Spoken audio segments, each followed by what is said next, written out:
Good morning மாணவர்களே. நாம் தரம் 10, 11 தொடர்பாக பாடப்புத்தகத்தில் இருக்கும் பரிசோதனைகள் அனைத்தையும் ஒன்றன் பின் ஒன்றாக பார்ப்போம். முதலாவது பரிசோதனையாக தரம் 10 காணப்படும் ஒரு சர்க்கரைட்டு பரிசோதனை தொடர்பாக பார்ப்போம். ஒரு சர்க்கரைட்டு பரிசோதனை, அதாவது உணவு பதார்த்தமானது ஒரு சர்க்கரைட்டை கொண்டுள்ளதா என்பதை பரிசோதிப்பதற்காக செய்யப்படுகின்ற பரிசோதனை. இதில் நாங்கள் முதலாவதாக சோதனை குழாய் ஒன்றில் குளுக்கோசு கரைசலை ஒன்று எடுத்துள்ளோம்.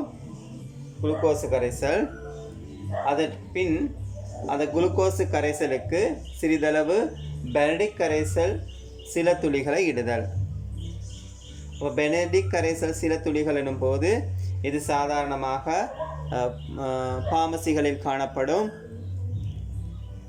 இது பெனடிக் கரைசலை செய்வதற்கு செப்பு சல்பேற்று எனும் பதார்த்தம் பயன்படுத்தப்படும்.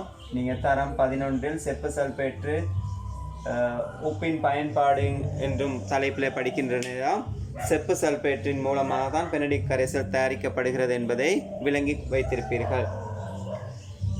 பெனடிக் கரைசல் சில துளிகளை இட்ட பின் மூன்றாவதாக அந்த பெனடிக் கரைசல் இட்ட சோதனை குழாயை நீர் கொண்ட தாளியில் வைத்து வெப்பமேற்றுதல். நீர் கொண்ட தாளியில் வைத்து வெப்பமேற்றும் போது நீங்கள் பின்வரும் அவதானத்தை பார்க்கலாம். பெனடிக் கரைசல் நீல நிறம் என்பதால் ஆரம்பத்தில் அது நீல நிறமாக காணப்படும்.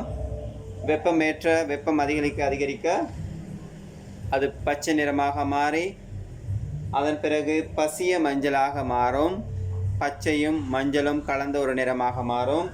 அதன் பிறகு செம்மஞ்சளாக மாறி இறுதியாக செங்கட்டி சிவப்பு நிற வீழ்படிவு தோன்றும். இவ்வாறு செங்கட்டி சிவப்பு நிற வீழ்படிவு இறுதியாக தோன்றினால் அப்பதார்த்தத்திலே குளுக்கோசு காணப்படுகிறது அல்லது ஒரு சர்க்கரைட்டு காணப்படுவதாக நாம் உறுதி செய்யலாம். மாணவர்களாகிய நீங்கள் இப்பரிசோதனையை வீட்டிலும் செய்து பார்க்கலாம். சாதாரணமாக பெனடிக் கரைசல் உங்கள் வீடுகளில் எடுக்கக்கூடியதாக, அதாவது பார்மசிகளில் எடுக்கக்கூடியதாக இருக்கும். அதே போல் குளுக்கோசு கரைசல் இருக்கின்றது, அதையும் எடுத்து செய்யலாம்.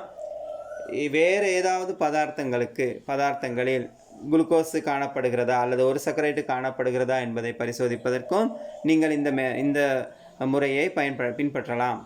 உதாரணமாக நாம் கடையில் விற்கும் டொஃபி ஒன்றை எடுத்து அதை நன்றாக நசுக்கி கரைத்து கரைசல் ஒன்றை செய்து அதன் பின் பெனடிக் கரைசல் சில துளிகளை இட்டு நீர்த்தாளியில் வைத்து வெப்பமேற்றி அவதானித்தால் இவ்வாறான மாற்றம் வராது. இவ்வாறான மாற்றம் ஒன்று கிடைக்காது. காரணம், அங்கே டொஃபியில் குளுக்கோஸ், அதாவது ஒரு சர்க்கரைட்டு இல்லை என்பதை உறுதிப்படுத்தலாம்.